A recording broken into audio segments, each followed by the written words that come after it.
All right, we're gonna really quickly show you how to find your mean and standard deviation.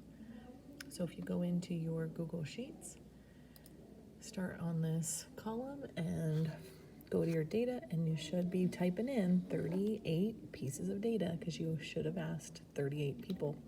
I'm just gonna make up some data here really quick so you can see how to do the next part. So you go in and you have to type in all your data.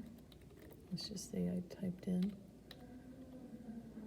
all 38 pieces, and then at the end you are going to come into this other box and hit the equal sign, and that's going to bring up some of the formulas that Google Sheets will do for you, and one of them is taking the average or the mean.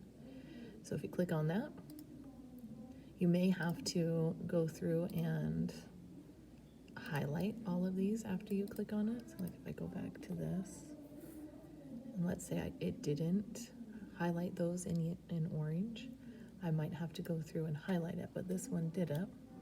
And so that right there is my mean that will need to be recorded in your statistics project. The other thing we need to do is we need to find the standard deviation. So we're gonna hit the equal sign and start typing ST, and it's gonna bring up a whole lot of standard deviations. And I want you to use the STD EVA because that is gonna be of a sample. We didn't go out and sample the whole school, so it's not a whole population. I want you to do the STD EVA. This one, because we have the mean in there, didn't grab the numbers, and so we need to grab all these numbers. Click and hold, gather all your numbers, and hit enter.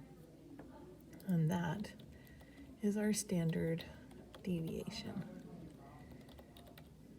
Once you find your mean and your standard deviation, you need to write up a little paragraph about what that standard deviation says.